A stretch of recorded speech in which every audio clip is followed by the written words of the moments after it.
자, 그럼 저번 시간에 뭐냐면 명제에 대한 걸 했어요. 명제. 기억을 더듬어 보면 명제는 시이나 문장인데 참이랑 거짓이 완벽하게 결정이 되어 있는 거죠. 어떻게? 객관적인 조건. 누가 봐도 참, 누가 봐도 거짓. 그죠? 그래서 그 중에 뭐가 있었냐면 조건이라는 게 있었어요. X 값에 따라서 참이 되기도 하고 거짓이 되기도 하는 거. 그래서 조건 두 개를 붙여서 조건 두 개의 PQ를 붙여서 P이면 Q이다라는 명제를 만들었죠. 그래서 이게 참이 되면 짝대기가 두 개다 이렇게 결정을 했어요. 그렇죠? 그리고 이제 이 녀석의 역은 방향을 바꿔서 Q이면 P이다 이렇게 되는 거고요. 그 다음에 이걸 2라고 했어요. 2. 그죠? 부정. not P이면 not Q이다. 여기 2죠. 그럼 여기에 여기니까 not Q이면 not P가 되는 거고 여기는 2가 되고 여기 0이 되죠. 얘네들의 관계가 뭐라고 했죠? 대각선으로 대우라고 했어요. 이건 꼭 기억을 하셔야 돼요. 그래서 어떤 명제의 참과 거짓은 그 대우와 같이 결정이 된다라고 했습니다. 원래 명제가 참이면 대우도 참, 원래 명제가 거짓이면 대우도 거짓. 그래서 우리가 명제랑 명제의 역과 대우를 구한 연습을 78페이지에서 했어요. 되게 중요한 거 하나 할 거예요. 보세요. 필요 조건. 앞으로 우리가 이걸 엄청 많이 쓰거든요. 그 다음에 충분 조건. 그 다음에 둘이 합친 필요 충분 조건이라는 걸 할 겁니다. 선생님이 그 집합과 명제를 하는 가장 큰 이유가 뭐냐면 나중에 써먹기 위한 거라고 했어요. 그러니까 지금 우리가 2학기 때 공부를 해야 되는 것도 있긴 하지만 이 지금 우리가 쓰고 있는 집합과 명제들을 가져다가 나중에 우리가 2학년 때, 뭐 나중에 3학년 때 쓰게 되는 모든 문제의 기본적인 베이스로 얘네가 깔려요. 그럼 무슨 얘기인지 알아야 그 문제를 해석할 수 있다는 얘기예요. 그게 무슨 얘기인지 모르면 문제를 못 풀어요. 아예. 그래서 문제 내에 이런 단어가 나올 수 있다는 얘기예요. 필요 조건, 충분 조건, 필요 충분 조건 이라는 얘기입니다. 그래서 어떤 명제가 하나 있어요. P이면 Q이다 이렇게 이런 명제가 하나 있다고 치죠. 근데 이 상황에서 선생님이 P이면 Q이다를 이렇게 했어요. 그럼 얘가 참이라는 얘기죠. 참 이렇게 괜찮아요? 그럼 우리는 이거를 이렇게 얘기합니다. P는 Q2기 가장 유명한 단어를 쓰고 있는 중에 위한 충분 조건이다 라고 얘기를 합니다. 이 얘기를 한번 해볼게요. 앞으로 우리가 많이 보게 될 녀석이에요. P는 Q2기 위한 충분 조건이다. 뭐일 때? 이렇게 됐을 때. 이렇게 얘기를 한다는 거죠. 충분 조건은 명제가 가정에서 결론으로 넘어갔을 때 참이 되면, 즉 이쪽 방향이 참이 되면 이 조건은 충분해 라고 얘기합니다. 조건이고 조건이라고 했죠. P라는 조건은 Q가 만족하기 위한 충분한 조건이다 라는 뜻이에요. 이해가 되실까요? 무슨 얘기인지? 오케이? 됐어요? 이렇게 얘기해요. P라는 조건은 Q이기 위한, Q가 만족하기 위한 충분한 조건이다 라는 뜻이에요. 그리고 또 이걸 다른 얘기로 쓰면 반대로 Q라는 조건은 P이기 위한 이라고 씁니다. 뭐라고 하면 이거를 필요 조건이라고 얘기합니다. 이 단어가 아주 중요해요. 충분 조건, 필요 조건 이렇게. 다시 설명해요. 잘 들으세요. 책에 있어요. 책에 있는데 일단 잘 들어보세요. 어떤 명제가 있어요. P면 Q라는 명제가 하나 있는데 그 명제에서 P면 Q가 참이래요. 이쪽 방향으로 맞는 거죠. 그쵸? 역은 어떻게 되는지 모르겠지만 그러면 이 P라는 조건은 Q가 되기 위한 충분 조건이다라고 얘기를 한다는 거예요. 얘가 요거이기 위한 충분 조건이다. 반대로 이렇게 P이면 Q이다가 참일 때 Q라는 이 뒤에 있는 결론이라는 녀석은 가정이기 위한, 얘가 되기 위한 필요 조건이다라고 얘기를 한다는 거죠. 되셨죠? 한 명제 안에서 뜻이 달라요. 그래서 우리 이제부터 어떻게 하냐면 뭐뭐이기 위한 이렇게 있으면 어떻게 쓰냐면 P는 Q이기 위한이라고 쓰면 이제 P는 Q이기 위한이라고 짝대기 이렇게 그으세요. 그래서 뭐예요? 여기 있는 게 가정, 여기 있는 게 결론이에요. 근데 충분 조건이면 이제부터 이렇게 짝대기를 두 개 그어도 된다는 얘기예요. 이렇게. 됐죠? 반대로 Q는 P이기 위한이면 Q 화살표 P라고 적어서 이렇게. 방금 그랬잖아요. 여기 있는 게 가정, 여기 있는 게 결론이니까. 그럴 때 필요 조건이라는 말이 나오면 반대로 참이구나라고 생각하시면 된다는 거예요. 아시겠죠? 그럼 여기 같은 얘기가 되거든요. 79페이지 하고 있는 중입니다. 이해되실까요? 무슨 얘기인지? 오케이? 그래서 이제부터 P는 Q이기 위한 충분 조건이다라고 하면 이쪽이 참이고 여기에 뭐가 숨어있냐면 반대는 참이 안 된다라고 생각을 하셔야 돼요. 여기는 안 돼요. 여기도 마찬가지. Q는 P이기 위한 필요 조건이면 이렇게 가는 건 참이지만 이쪽으로 오는 건 안 됩니다. 이렇게 생각하시면 됩니다. 근데 둘 다 만족하는 거 있잖아요. 봐봐요. P이면 Q이다도 참이야. 그리고 Q이면 P이다도 참이야. 즉 두 조건이 같은 집합을, 진리 집합을 갖는 조건이라면 둘이 같은 거니까 이렇게 되면 보통 우리는 얘를 쌍방으로 화살표를 이렇게 표시합니다. 그리고 P는 Q이기 위한 둘 다를 만족했다라고 해서 필요 충분이라고 얘기합니다. 필요 충분 조건이라고 얘기합니다. 아시겠죠? 양쪽 다 만족하면 그럼 반대로 이렇게 얘기해도 되겠네요. Q는 P이기 위한 필요 조건이라고 써도 상관없다는 거지. 자, 다시 외우는 방법을 알려줄게요. 뜻은 이거예요. P면 Q다 참이에요. 그럼 P라는 왼쪽에 있는 가정의 조건은 결론을 가기 위한 충분한 조건이라는 거예요. 이쪽으로 가기 충분하다고요.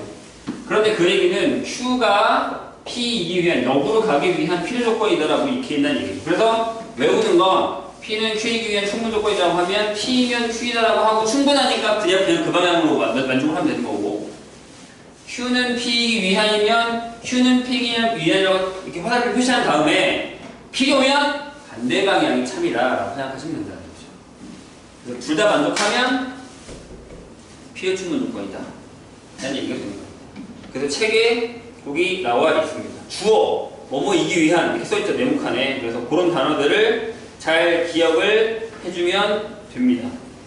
그럼 이제 관계를 한번 보자고요. 위에 있는 문제를 풀면서 어떤 관계가 이런 것들을 만족해 줄 수 있는가 라는 생각을 한번 해보자고요. 6번입니다. 정신 차리고 집중할 때예요. 자, 다음에서 P는 Q이기 위한 무슨 조건이냐? 그럼 화살표 이렇게 써놓으라고요. 이렇게 되면 무슨 조건이냐? 원래대로 참이면 충분, 반대가 참이면 필요, 둘 다 참이면 필요 충분. 이렇게 생각하면 되는 거예요. 됐죠? 1번. P는 이게 약수래요. Q는 3의 약수래요. 집합으로 하면 여기는 1하고 2하고 3하고 6이 있겠죠. 집합으로 하면 여기 1하고 3이 있죠. 이렇게. 그럼 어떻게 돼요? 이렇게 들어가나요? 맞아요? 뭐가 참이에요? 이렇게가 참이에요. 이렇게가 참이죠.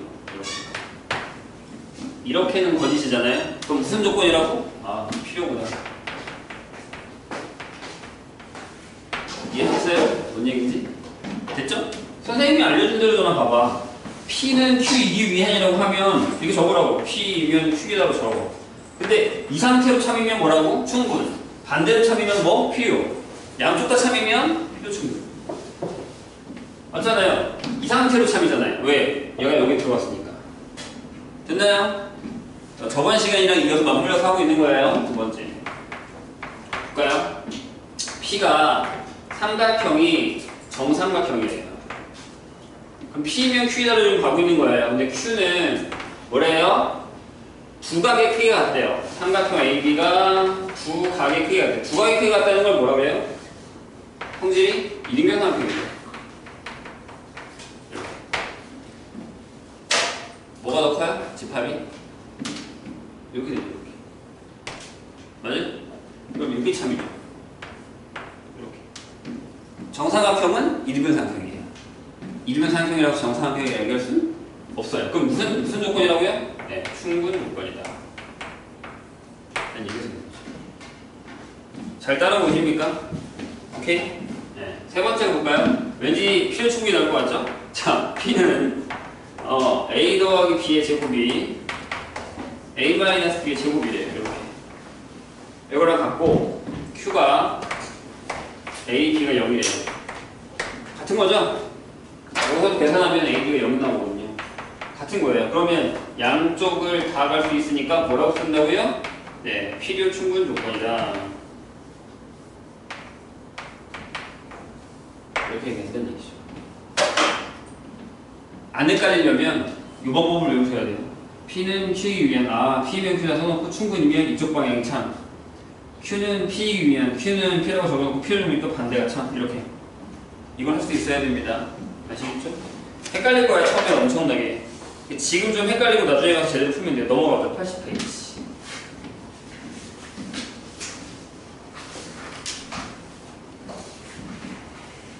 헷갈려요. 되게 나중에 가면.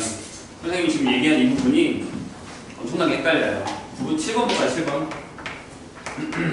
여기는 이제 이 기울는 증명하는 방법이 많이 나와요. 그래서 2학기 때 우리가 조심해야 되는 게 뭐냐면 증명 문제가 생각보다 나올 수도 있어요.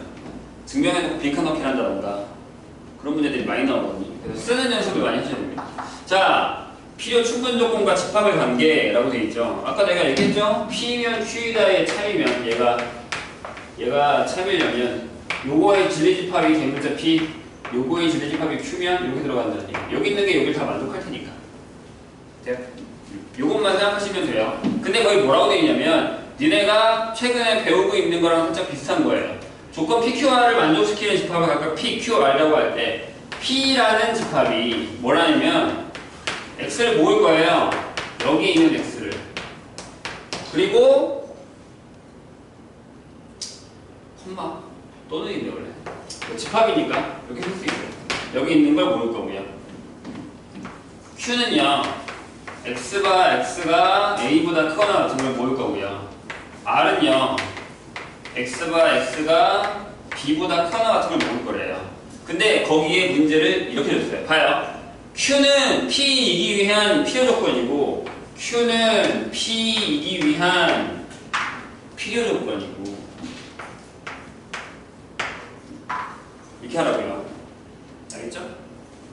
뭔 얘기인지. 그리고 R은 뭐예요? P이기 위한 충분 조건이에요. 됐죠? 안 헷갈리죠? 이렇게 해야 안 헷갈려요. 이렇게 됐을 때 A의 최대값과 B의 최소값을 구하라 라는 얘기죠. 결론적으로 무슨 얘기냐면 잘 봐요. 얘가 그러면 Q가 여기 있고 P가 여기 있으면 이렇게 되겠죠. 이쪽에다 커야 될 거 아니에요.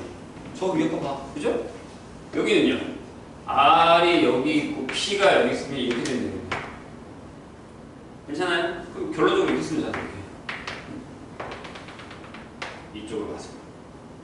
됐죠? 그럼 P를 결정하자고요.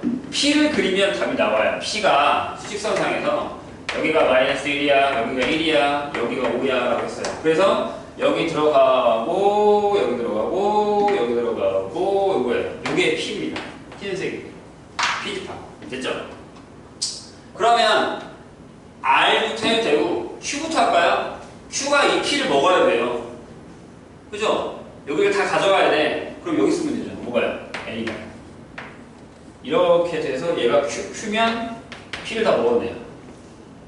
맞나요? 이해하셨습니까? 선생님 얘기 무슨 얘기인지? 좋아요. 이렇게 되는 거죠. 그럼 얘 A의 최대값. 끝. 무등식이네요. 자, 이번에는 R이 P에 들어가야 돼요. 근데 B보다 크거나 안 되잖아요. 여기 쓰면 안 되죠. 여기 B가 있으니까. 그럼 어디 쓰면 돼요? 여기 쓰면 되죠. 얘가 R이죠. 따라서 B의 최소값. 이렇게 결정이 되는 얘기예요. 부등식이랑 섞어서 문제를 풀 수 있다는 얘기예요. 이런 문제를 나중에 많이 풀게 되거든요. 벌써 졸려? 벌써 졸려? 자, 3단 논법이 있는데 요거는 패스하도록 하겠습니다.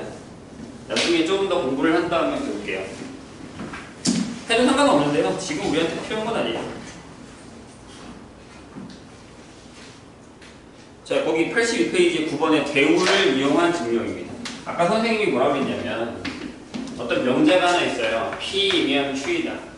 얘랑 이 녀석의 대우 뭐야? not Q이면 not P이다에 뭐가?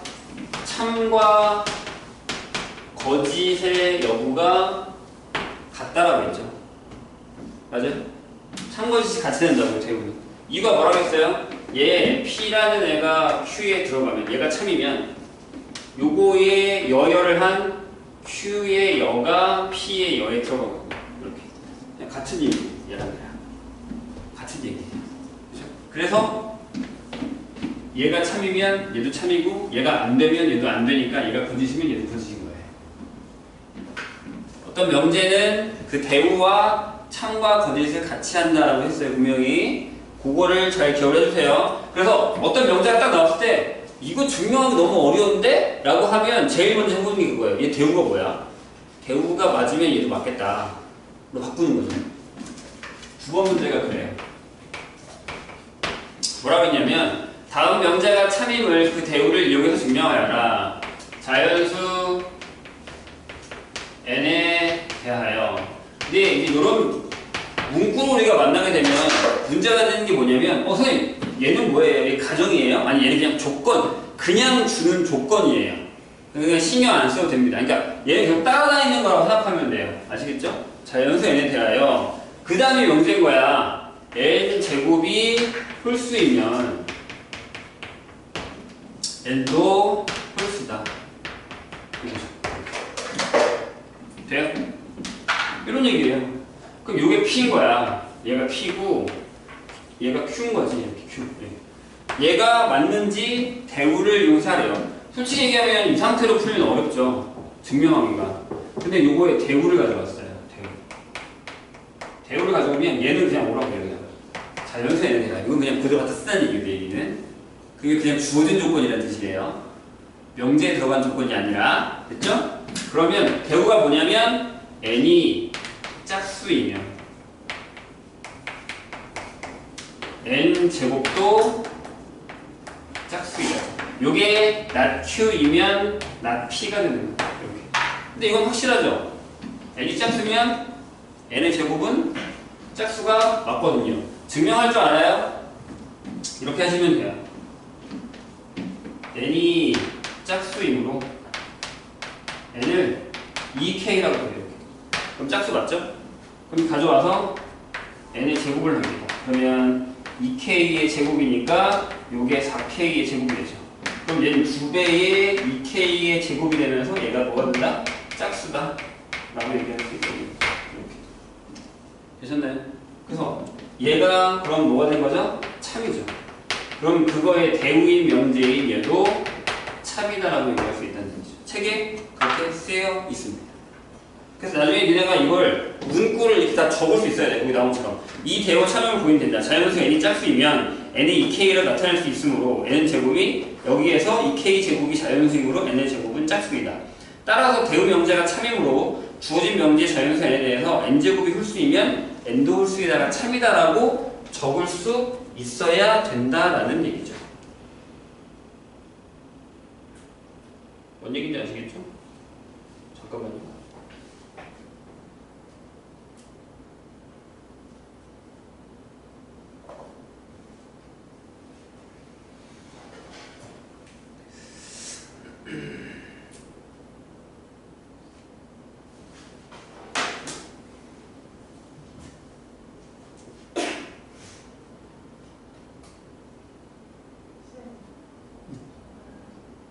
벌써?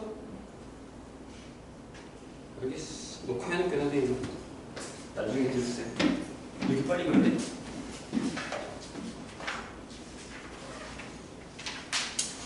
큰일이군요. 자, 그 다음에 83페이지 볼게요. 생각보다 어려워지고 있죠. 처음에는 조금 할만했는데 이게 뒤로 갈수록 더 어려워져요. 내용 자체가.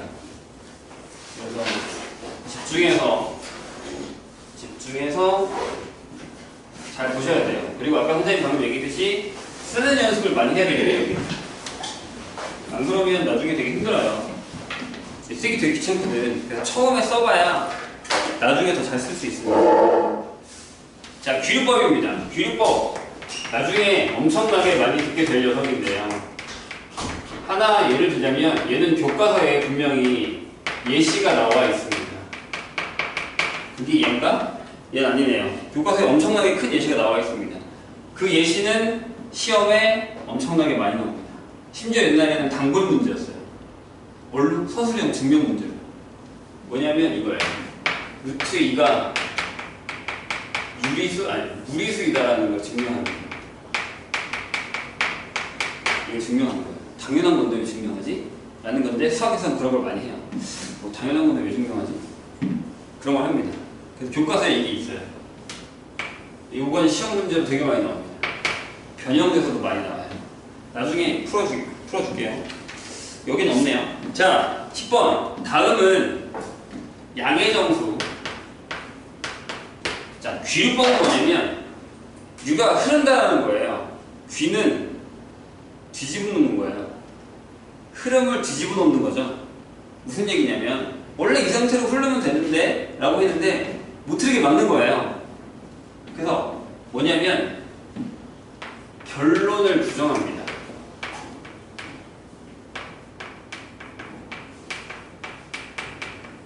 결론만 그냥 다 놔두고 결론만 부정해. 그런 다음에 나중에 가정이랑 만나게 해서 모순이 되게 하는 거예요. 모순이 뭔지 알죠? 창과 방패. 어떤 옛날에 뭐 전쟁 나는 시대에 사람이 자기가 창을 하면서 이 창은 모든 방패를 뚫을 수 있다. 막 이렇게 광고를 하는 거죠. 팔려고. 그러다 좀 이따 와서는 자기 똑같은 가게에서 이 방패는 모든 창을 막을 수 있다. 라고 선전을 하는 거죠. 누가 물어봤죠? 그럼 걔네들 싸움 누가 얘기해요? 이게 무슨? 말이 안 되는 거예요. 앞뒤가 맞지 않는 걸 무슨이라고 합니다. 이게 딱 그런 상황이에요. 결론을 부정했어. 근데 가정이랑 다시 만나게 했더니 앞뒤가 안 맞아. 이걸 우리는 귀류법이라고 합니다. 그럼 결론을 부정했더니 말이 안 맞는 거니까 결론이 맞는 거잖아. 이렇게 얘기했다는 얘기죠. 이해되실까요? 무슨 얘기인지? 거기 보면 밑에 이렇게 써있어요. 위에 보면 3단 논법은 참이라고 인정되는 수학적 사실이나 주어진 가정을 가지고 차례로 타당한 추론을 해서 주어진 명제가 참임을 보이는 직접 증명법이다. 이게 아까 우리가 했었던 뭐 이런 방법들을 얘기하는 건데 그거는 뭐 나중에 그렇게 되게 중요한 건 아니에요. 근데 이에 비해 귀류법은 간접 증명법 중에 하나로 결론을 부정하여 가정의 모순이 발생함을 보여 그 명제가 참임을 밝히는 증명법이다. 즉 P면 Q이다를 증명하는 대신에 P면 나Q가 모순임을 증명해서 P면 Q이다임을 밝히는 증명 방법을 얘기하는 겁니다. 아시겠죠? 뭔 얘기인지? 네. 자, 그러면 거기 있는 거 한번 해볼게요. 10번. 한번 읽어보자고요. 명제가 뭐냐면 양의 정수 A, B, C에 대해서 뭐라고 했냐면 A제곱 더하기 B제곱이 C제곱이에요. 이렇게 돼 있어요. 그러면 A, B, C 중에 하나는 거기 중요한 말이 빨리 적어도 하나는 짝수이다. 요거예요. 요겁니다. 양의 정수 A, B, C에 대해서 A제곱 플러스 B제곱 아까도 얘기했지만 요건 그냥 준 거야. 얘가 가져. 제곱, 제곱 더해서 제곱, 제곱, 제곱이 되면 이 세 개 중에 적어도 하나는 짝수다라는 거죠. 잘 들으세요. 되게 중요한 얘기니까. 그죠? 그 다음에 거기 증명한 걸 써볼게요. 뭐라고 써있냐면 A하고 B하고 C를 모두 뭐뭐라 하면이라고 적혀있죠. 자, 봐요. 가정은 그냥 두는 거야. 방금 얘기했듯이 결론만 부정할 거야. 얘를 부정해 봅시다. A, B, C 중 적어도 하나가 짝수예요. 짝수예요. 그럼 그거의 규정은 뭐야? 전부 다 홀수죠. 그래서 모두 홀수라고 하면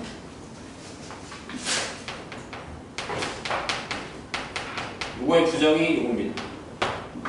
이해되셨죠? 왜? 적어도 하나면 하나, 두 개, 세 개, 세 개. 전부 다 세 개. 하나가 짝수거나 두 개가 짝수거나 세 개가 다 짝수인 거니 그거 빼면 전부 다 홀수. 됐죠? 이해했어요? 오케이. 그렇죠. 그래서 거기서 이렇게 썼어요. 뭐라고 썼냐면 그래 홀수니까 A를 2L 빼기 L이라고 쓰고 B를 2M 빼기 N이라고 쓰고 빼기 1이라고 쓰고 C를 2N 빼기 1이라고 썼어요. 대신 M, N, N은 또 양의 정수. 그쵸? 여기다가 자연수를 집어넣으면 13579 같으니까. 그럼 전부 홀수잖아요? 맞아요? 그런 다음에 가정에다가 집어넣는 거야. 여기다가. 그 밑에 보면 비교됐죠? 따라서 A제곱 더하기 B제곱은 이렇게. 왼쪽부터 계산하는 거죠? 그럼 여기 되죠? 2L-1의 제곱에다가 2M-1의 제곱을 계산해볼게요. 그럼 해볼게요. 4L 제곱 마이너스 4L 플러스 1 이렇게 되고 4M 제곱 마이너스 4M 플러스 1 이렇게 되죠. 그럼 이렇게 되잖아요. 여길 2로 묶어볼게. 2로 묶으면 여기 2L 제곱 마이너스 2L 플러스 2M 제곱 마이너스 2M 플러스 1이 되죠. 왜요? 여기 1이랑 여기 1이 만나서 2를 끄집어냈으니까 이렇게 되잖아요. 그럼 얘 뭐예요? 이 짝수죠. 거기 책에 그렇게 써있을걸요.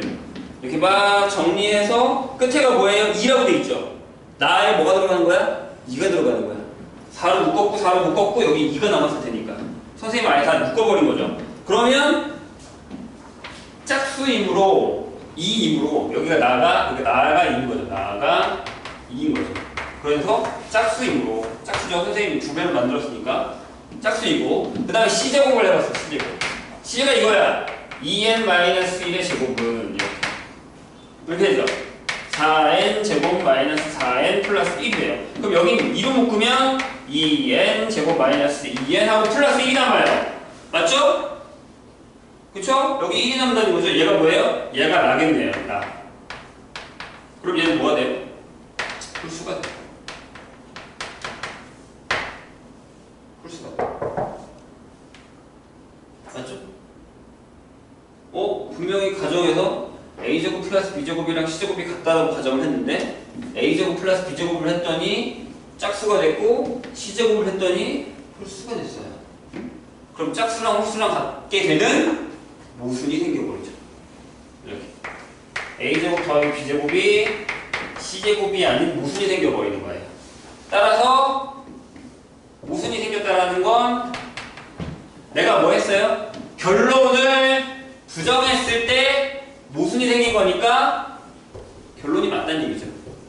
그래서 따라서 A제곱 플러스 B제곱 C제곱이 A제곱 플러스 B제곱이 C제곱이면 A랑 B랑 C 중에 적어도 하나는 짝수이다라고 얘기할 수 있다라는 얘기가 되는 겁니다. 그게 바로 귀류법입니다. 기억해주세요. 이름을 귀류법.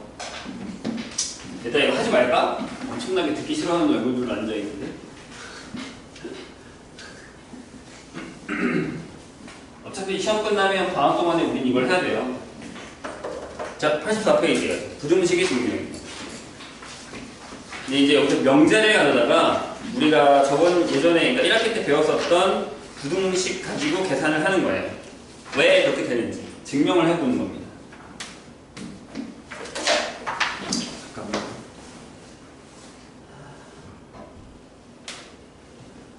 자, 선생님이 저번에 이번에서 부등식을 설명해서 이렇게 얘기했거든요.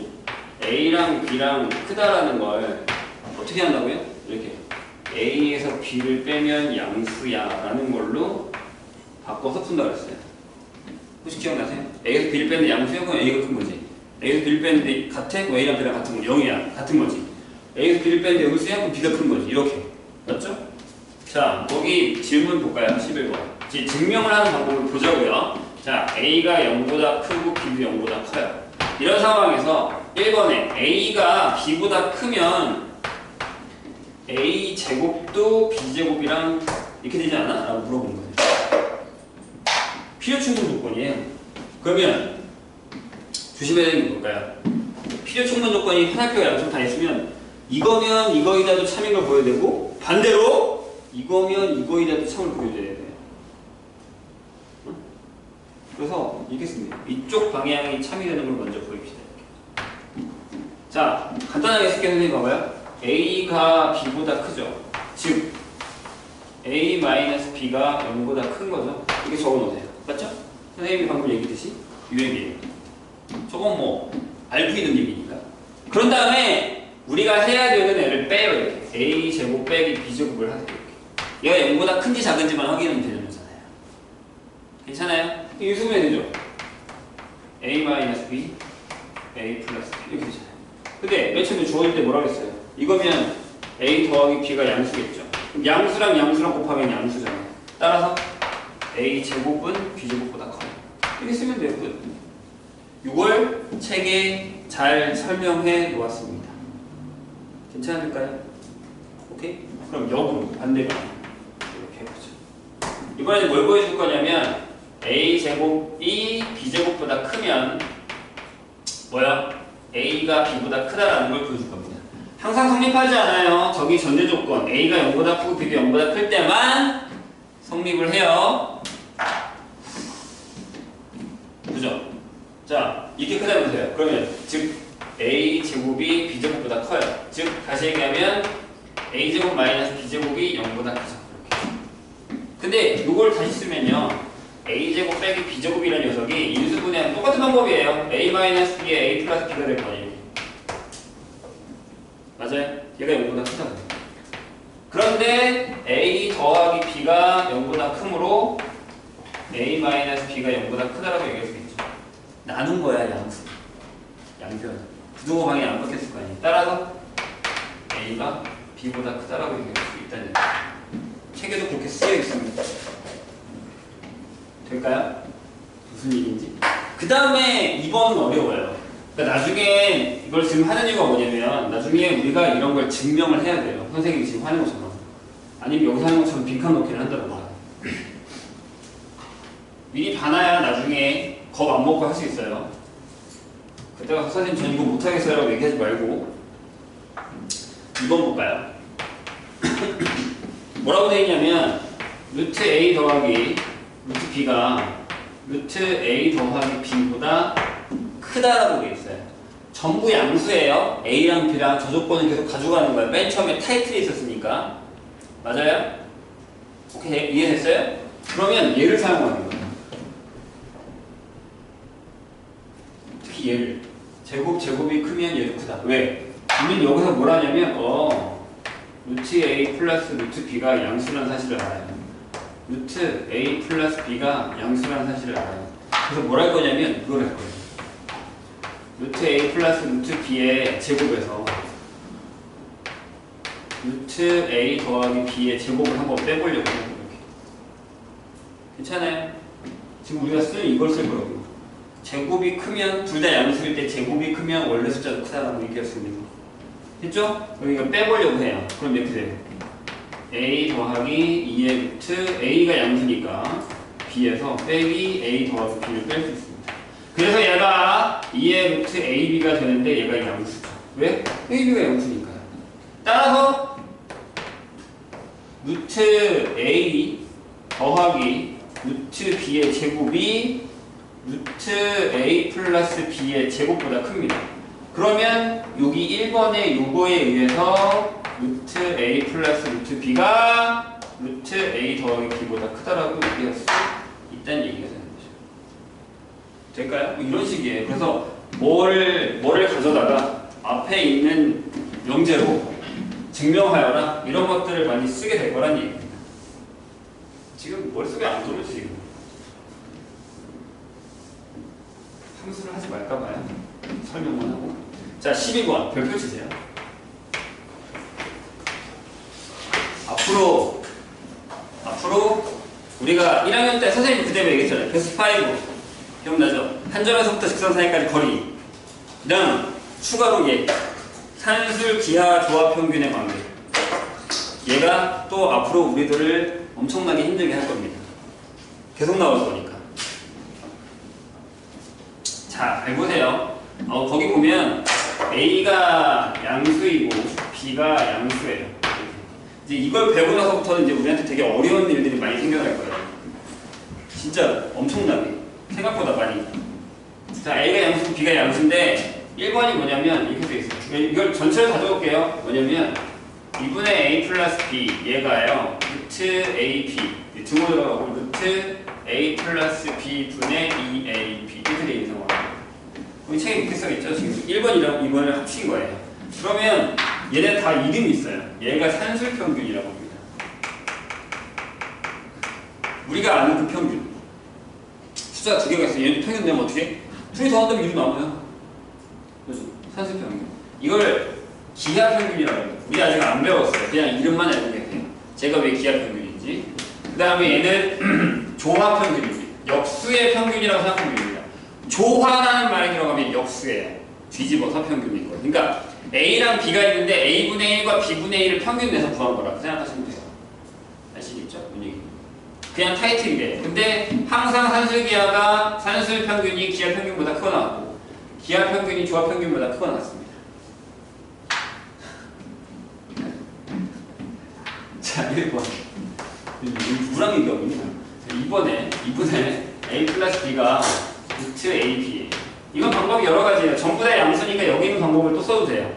아니면 그냥 빼도 됩니다. 책에 못 썼냐?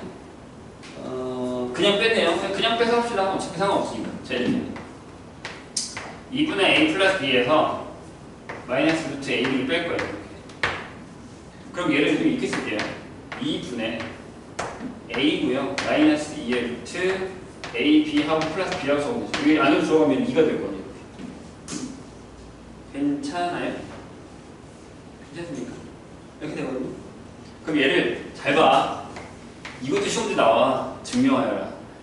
뒤에 건 잘 안 나오는데 얘는 우리가 앞으로 계속 쓸 거기 때문에 미친듯이 많이 나와요. 보세요. 졸고 난리 났어. 집에서 뭐 하다 왔니? 자, 루트 A의 제곱이죠. 이거 A니까. 그 다음에 여기는 마이너스 2 쓰고 루트 A 쓰고 루트 B라고 써도 되죠. 전부 양수니까. 그 다음에 여기가 루트 B의 제곱이라고 써도 돼요. 이렇게. 괜찮아요? 그쵸? 그럼 위에 게 뭐야? 완전 제곱식이 돼요. 어떻게? 2분의 루트 A 빼기 루트 B의 제곱이 됩니다. 그래서 항상 0보다 크거나 같습니다. 얘에서 얘를 빼는데 항상 0보다 크거나 같으니까 이렇게 쓸 수 있죠.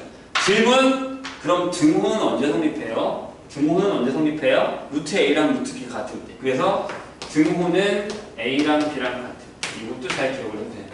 이 산술기하 평균을 앞으로 생각보다 진짜 많이 보게 될 거예요. 이거를 배우는 순간 이후로 진짜 많은 데서 이 산술기하 평균을 쓰게 됩니다. 심지어 모의고사에 마지막에 뭔가 최대 최소를 구할 때에도 이 방법을 써서 문제를 풀게 됩니다. 그러니까 환장하는 거죠. 왜요? 갑자기 갑툭튀예요. 진짜 갑자기 툭 튀어나와요. 왜 이거 어떻게 풀는지 모르겠는데 야 산술기하야. 산술기하야 또 이렇게 되는 데 중에 하나예요. 무슨 얘기인지 아시겠죠? 엄청나게 잘 기억해내야 됩니다. 2번도 같은 방법으로 푸니까 2번은 스킵할게요. 근데 여기도 등호가 언제 성립하냐면 얘도 등호가 이거예요.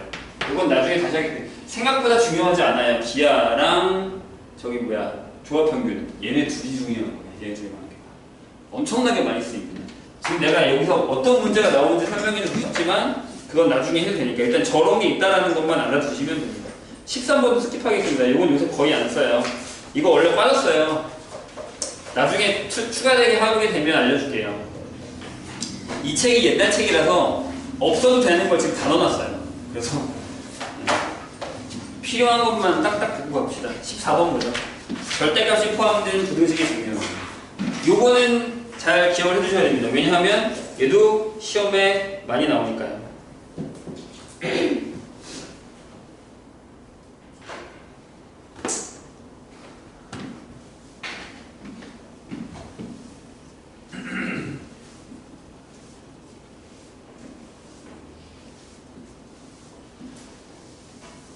얘들아, 왜 힘들어? 이렇게 힘듦을 표현하는 사람들이 많아. 뭐 3학년을 비롯해서 힘든데 쌤한테 얘기 못하게 된 거야?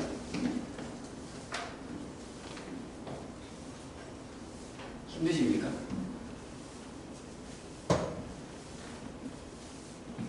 진짜 딱 선생님이 그 2, 3월에 예상했었던 대로 가고 있어요. 코로나가 끝날 때쯤, 끝난 건 아니지만 학교를 갈 때쯤 생길 모든 일들이 선생님이 예상했던 대로 가고 있어요. 처음에는 그냥 다닐만 하다가 그동안 못했던 걸 학교에서 막 시키기 시작하고 많은 걸 요구하기 시작하고 숙제도 겁내 많고 공부를 안 하고 텔레비전을 놀고 있다가 학교를 다니면서 공부를 하기 시작하니까 공부를 하기 싫고 짜증은 나고 몸은 힘들고 엄청나게 힘든 시기가 오고 있는 중이에요. 원래는 이 시기를 이런 상황을 한 4월, 5월에 겪었어야 되는 건데 이제서 겪고 있는 거예요. 왜 4, 5월에 겪었어야 되냐면 원래 그냥 학교 갔으면 그때 막 부딪히고 난리 났을 거거든요. 와 중등이랑 다르네. 고등 빡세구나. 정신이 하나도 없네. 이거 하나 저거 하나 적응하는 시기거든요. 근데 이제서 그걸 하고 있는데 지금도 적응을 못하고 있는 거예요. 갔다 안 갔다 갔다 안 갔다 하고 숙제는 많고 할 건 많고 근데 시험은 생각보다 빨리 다가오고 긴장감도 엄청나게 떨어져 있고 이런 상황이거든요. 그래서 선생님이 얘기하는 거예요. 미리미리 해놓지 않으면 나중에 다 또 이런 상황을 또 겪게 돼요. 자, 14번 볼까요? 이것도 증명의 방법 중에 하나인데, 그러니까 내가 선생님 여기를 니네가 나중에 힘들어할 거라고 하는 이유가 뭐냐면 한 가지는 증명이에요. 증명이 너무 많이 나와요. 근데 이거 내가 다 써야 돼? 다 적어야 돼? 더 외워야 돼? 이런 상황이 오거든요. 그래서 힘든 거예요. 14번 보죠. 자, 다음 부등식을 증명하고 등호가 성립하는 경우를 구하여라 라고 되어 있어요. 그게 은근히 중요해요. 나중에 우리가 이제 이런 걸 풀 때도 언제 등호가 성립해? 라는 거 물어보는데 시험에. 그죠?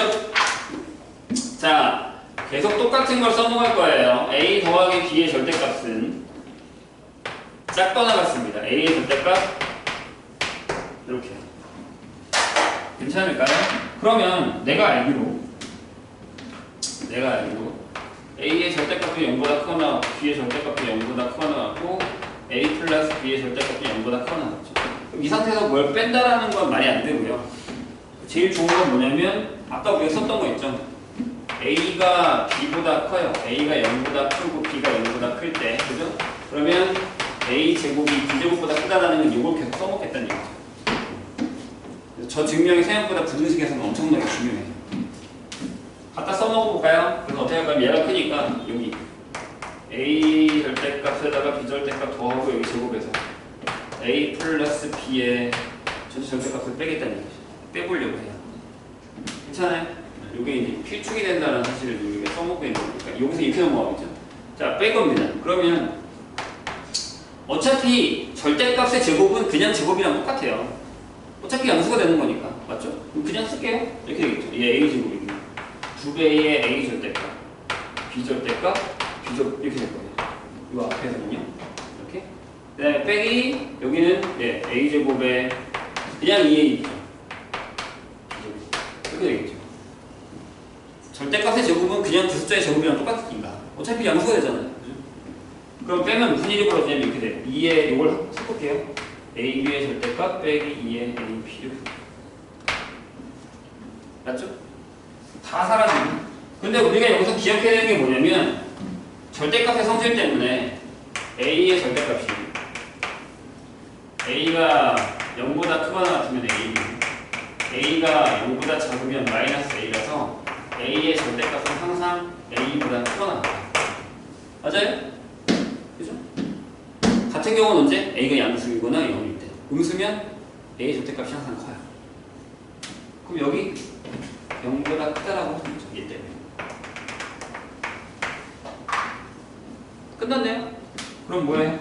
따라서 얘 제곱에서 얘 제곱을 뺐는데 0보다 크거나 같아요. 그러면 a, b의 절대값이 a 플러스 b 절대값보다 크다라고 얘기할 수 있다는 얘기죠. 질문. 그럼 등호는 언제 성립해요? 라고 물어보면 언제예요? 얘가 0이 될 때. 이죠? 얘가 0이 될 때가 언제라고? 내가 방금 얘기했지. 얘네가 0이 될 때가 언제라고? 같을 때가? A가 0보다 크거나 같을 때. 이때. 따라서 A, B가 0보다 크거나 같을 때 등호가 성립합니다. 이런 얘기예요. 책에 쓰여 있어요. 근데 2번이 어려워요. 졸고 난리 났어요. 이것만 하고 쉴게요. 안 되겠다. 자, A 플러스 B의 절대값이요. 크거나 같습니다. 당연하죠. A 절대값 빼기 B의 절대값보다. 이렇게. 이 당연한 걸 우리가 증명할 거라는 얘기예요. 어떻게 하냐면 이렇게 해요. 자, 여기를 이렇게 넘겨요. 이렇게.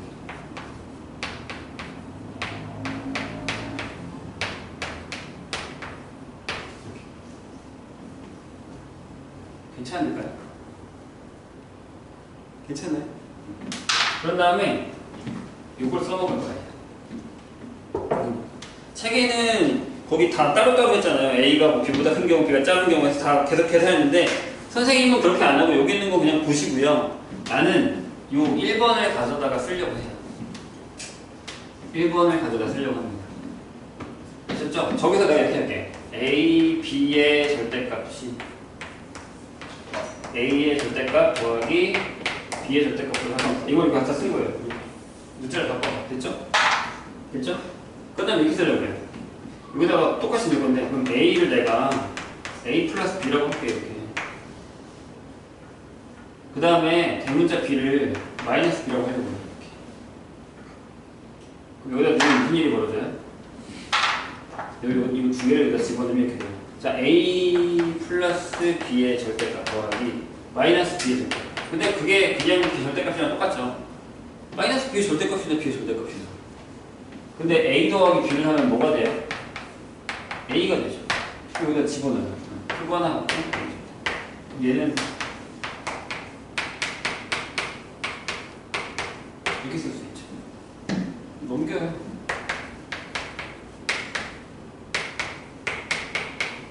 이렇게 가능합니다. 이게 시험 문제예요. 여기 있는 것처럼 증명하지 말고 이거를 사용해서 이거임을 보여라. 이게 시험 문제예요. 이렇게 풀리면 돼요. 집어넣어. 이해 되셨나요?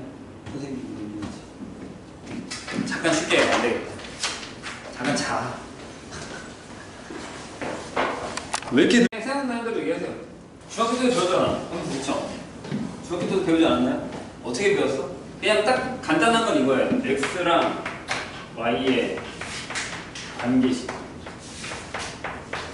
보통은 이렇게 배웠죠. 저 정도는 이제 들어서 알고 있을 수 있어요. 아, x랑 y의 관계식. y는 x에 대해서, x는 y에 대해서 이렇게 나타낼 수 있다는 거죠. 근데 이게 너무 판에 박혀 있는 거예요. 무슨 얘기냐면 x랑 y가 아니어도 돼요. 다른 문자여도 되고 식도 어떻게 표현해야 따라 다르고 이렇게 돼 있어요. 잠깐 읽어볼까요? 자, 오른쪽 그림과 같이 두 집합이 있는데 이제 함수를 할 때 뭘 갖다 쓰냐면 집합을 갖다 써요. 옛날에는 이런 얘기 없었잖아요. 집합을 안 배웠으니까.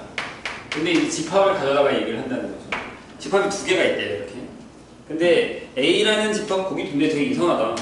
위에는 XY라고 써놓고 여기는 AB라고 써놓고 아무튼 내가 보기엔 그 위에 오타예요. 두 집합 X가 1, 2, 3이고요. Y가 2, 4, 6이에요. 그래서 X의 원소 X와 Y의 원소 Y가 Y는 X의 2배, 즉 Y는 2X인 관계를 화살표로 나타낸 것이다. 지금 왼쪽에 있는 걸 2배해서 오른쪽에다가 표시한 거죠. 거기다 쓴 게 아니라 그런 관계가 있다고 연결고리를 만들어 놓은 거예요. 이렇게. 여기 X라는 집합이 있는데 여기 1하고 2하고 3이 있고 여기 Y라는 집합이 있는데 여기 2하고 4하고 6이 있대. 근데 얘를 이렇게 연결시켜놓고 연결시켜놓은 거예요. 그랬더니 그런 관계가 있더라라고 하는 거죠. 이와 같이 여기서부터가 중요해요. 공집합이 아닌 두집합 XY에 대해서 X의 원소에 Y의 원소를 짝 지어주는 것을 집합 X에서 Y로의 대응이라고 합니다. 이게 그러니까 하나의 대응 관계라는 거죠. 하나씩 연결고리가 있다는 뜻이에요. 근데 저게 여러 개와 여러 개가 연결될 수도 있습니다. 진짜로요. 그렇게 연결될 수도 있어요. 그래서 x가 y에 대응한다고 이렇게 화살표를 이렇게 나타냅니다. 밑에 옆에 써 있습니다. 원래 여기 짝대기가 있어요. 이렇게 짝대기가 있는데 뭐 안 써도 상관없는데 아무튼 대응한다 라고 하고 이렇게 나타냅니다. 그런데 함수가 아니네요. 대응이라고 하네요. 그래서 나중에 그럴 리 없겠지만 아마도 그럴 리 없겠지만 여기서 수학과를 가게 되면 이 대응이라는 걸 엄청난 큰 대응이라는 걸 배웁니다. 그러니까 무슨 얘기냐면 우리가 배우는 함수는요 이따만한 대응 안에 요만큼밖에 차지를 하지 않아요. 요거 배우는 거예요. 그러니까 이런 대응이 되게 많아요. 이런 대응이라는 게 진짜 많거든요. 이만큼 되게 큰 녀석이 있어요. 수학에서. 근데 그 안에 어떤 조건을 만족하는 걸 함수라고 해요. 그것만 우리가 배우는 거예요. 아시겠죠? 그래서 거기 보면 대응이라고 하고 그 x랑 y 짝지어진 것을 기호로 이렇게 얘기한다라고 하는 거죠. 그래서 집합 x에서 집합 y로의 대응이라고 하고 x가 y에 대응한다라고 얘기하는 거죠. 자, 이미 중학교에서 배운 함수를 대응 관계를 이용해서 정의할 수가 있다. 일반적으로 두집합 x, y에서 x의 각 원소에 y의 원소가 오직 하나씩만 대응할 때 이 대응을 x는 y로의 함수라고 한다고 얘기했습니다. 거기 밑줄 치세요. 어디서부터냐면 x의 각 원소에 y의 원소가 오직 하나씩 대응될 때 여기가 중요한 말이에요. x의 각 원소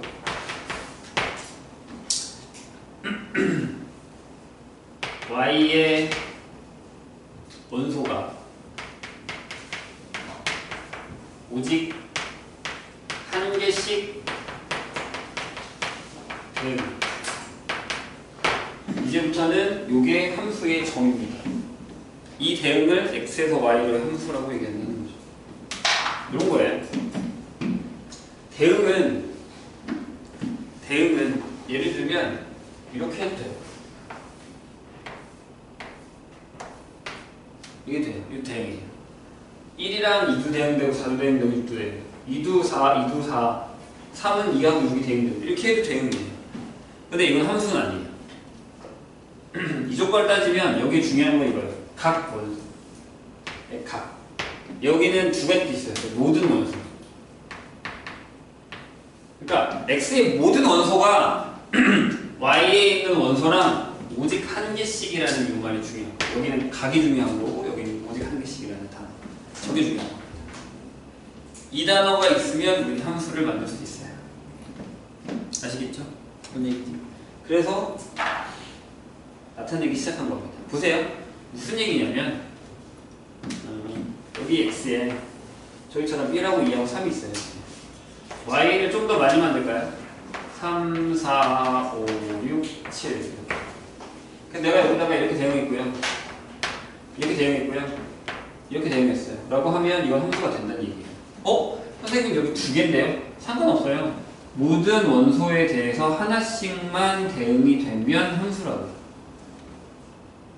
될까요? 그럼 얘는 함수가 돼요?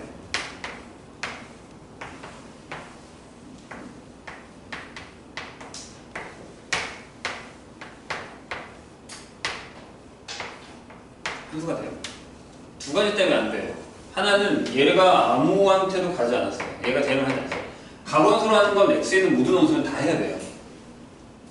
이해하셨죠? 그리고 얘가 하나씩만이라고 했는데 두 개를 선택하게 된 거죠. 이해되세요? 무슨 얘기인지. 이래서 그런 거예요. 이것만이라도 기억을 잘 해주시면 됩니다. 이게 함수의 정의라는 것만 잘 기억해주면 우리가 앞으로 함수에 대한 얘기를 할 때 이 얘기를 자꾸 끄집어낼 거거든요. 그래서 혹시 중학교 때 이런 얘기를 들어봤는지 모르겠지만 되게 유치하게 함수를 가르쳐요. 선생님도 옛날에 써먹었던 방법인데 내가 했더니 아무도 모르더라. 내가 2학년한테도 알려주고 3학년한테도 알려주는데 한번 들어보세요. 재밌는 이야기예요. 여기까지만 하고 끝낼 거니까. 봐봐요. 아주 옛날에 커플 매칭 프로그램이 생겼어요. 아주 옛날에. 왕국이 있는 시대에. 그래서 모든 나라에다가 편지에 소문을 보내요. 이렇게. 자, 저희가 커플 매칭을 해드릴 테니 왕자와 공주님들 오세요. 이렇게 얘기된 거죠. 오고 싶은 사람들은 오는 거고 안 오고 싶은 사람들은 안 오는 거예요. 그래서 맨 처음에 첫날 만나게 되는 거는 함수입니다. 앞으로 이제 함수의 종류를 할 때 선생님이 이 얘기를 쓸 거거든요. 그래서 뭐냐면 첫날의 타이틀은 함수예요. 근데 조건이 이렇게 적혀 있어요. 첫날은 여기 왕자들의 모임입니다. 왕자들이 옵니다. 왕자들이 올 거예요. 번호를 달아주세요. 1번 왕자, 2번 왕자, 3번 왕자, 4번 왕자. 5명이 왔네요. 이렇게. 여기는 공주들의 모임. 그래서 여기 뭐 A 소문자 쓸게요. A, B, C, D 4명밖에 못 왔어요.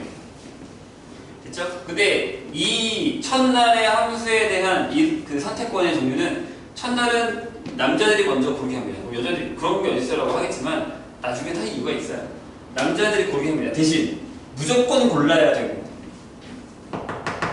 2명 이상 고르면 안 됩니다. 그쵸? 얘가 갑자기 와 나는 B랑 C가 마음에 드는데 이렇게 하면 전쟁이 일어나겠죠. 그렇지 않을까요? 장난하는 것도 아니고. 그렇죠? 그리고 일단 참여한 인원은 무조건 골라야 됩니다. 근데 1이 A를 선택했어요. 선택했다고 되는 건 아니에요. 그냥 선택만 하는 거예요. 첫날이니까.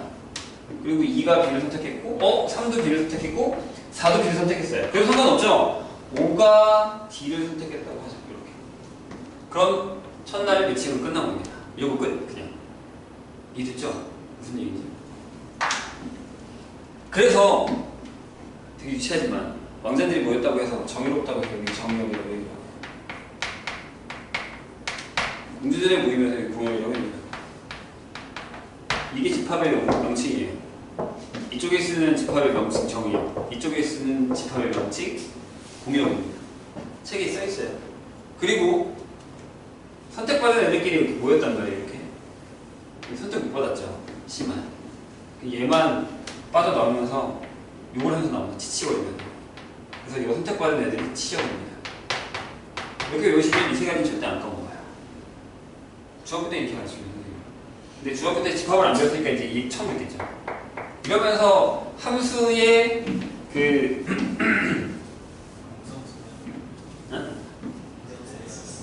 들어본 적 있어요? 다행이네요. 들어본 적 있네요. 네, 이렇게 얘기한다는 거예요. 뒤에 보면 더 재밌는 얘기들이 많이 나와요. 거기 보면 정의역과 공의역, 그 다음에 함수값 치역이라는 게 나와 있습니다. 그래서 뭐 함수의 정의가 그 다음 페이지에 나와 있고 함수의 그래프 나와 있는데 함수의 그래프는 이게 길어서 나중에 할 거고요. 1대1 대응이랑 1대1 대응 함수, 그 다음에 항등함수, 상수함수 이런 것들이 있습니다. 이런 종류들을 다음에 다시 한꺼번에 다시 설명할게요. 일단 여기까지 할게요. 나머지 시간은 공부를 좀 하세요. 지금부터 5시까지. 아까 뭐 일찍 왔던 사람들도 조금만 더 하다가 갈게요.